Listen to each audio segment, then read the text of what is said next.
I have to call you uncle because my parents are from India and we call anybody older than us uncle or auntie. You have to call us great uncle.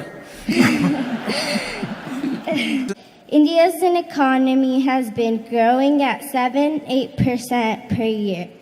At this rate, it will surpass total U.S. GDP in 2043. Can you please tell me why aren't you investing in India? Well, it's a good question. And we have connections there, obviously.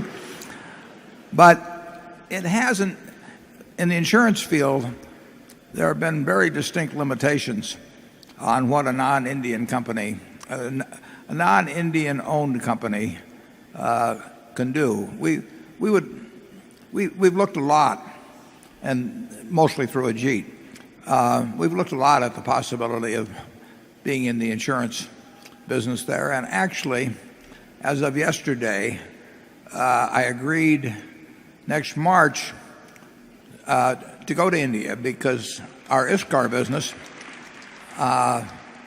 is doing very well there, but I don't know what they think I can do additionally. But in any event, they said, come on to India in March and see if we can't expand it substantially. India is going to grow dramatically, and ISCAR belongs in every industrial country in the world. I mean, we are very basic to industry, and we've done wonders for our customers all over the world. And we have a good-sized operation in India, but ISCAR management hopes that if we take a trip over there in March, we might land a few more accounts. We do not rule out India, believe me, in looking at either direct investments or marketable securities. In fact, POSCO, Charlie can describe the POSCO situation better than I am, but they have big plans for India. Charlie? Yeah, the one trouble that India presents is that its governments tend to have a fair amount of paralysis, endless due process, endless objection, zoning is hard, planning permissions are hard, etc. And that has caused the very wise founder of modern Singapore to say that China is going to grow much faster than India because their government causes less paralysis. So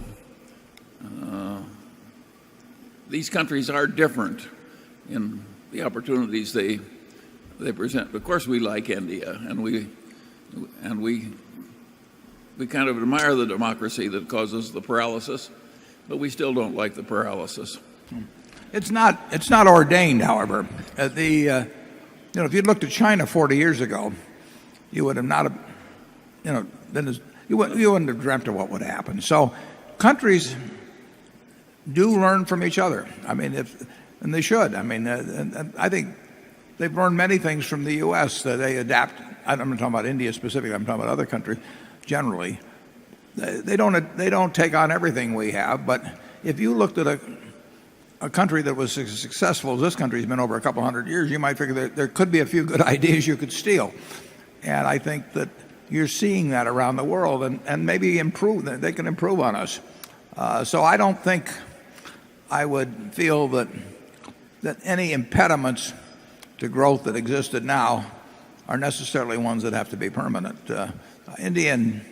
We ought to figure out a lot of ways to do business in those countries. My preference is obviously in something like insurance, which I understand, and where we've got terrific people.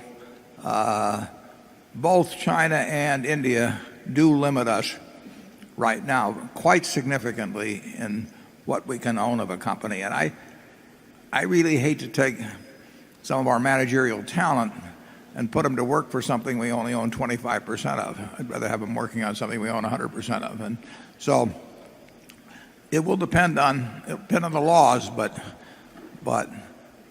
people in India are going to be living a lot better 20 years from now than they are now, as they are in China and as they are in the United States.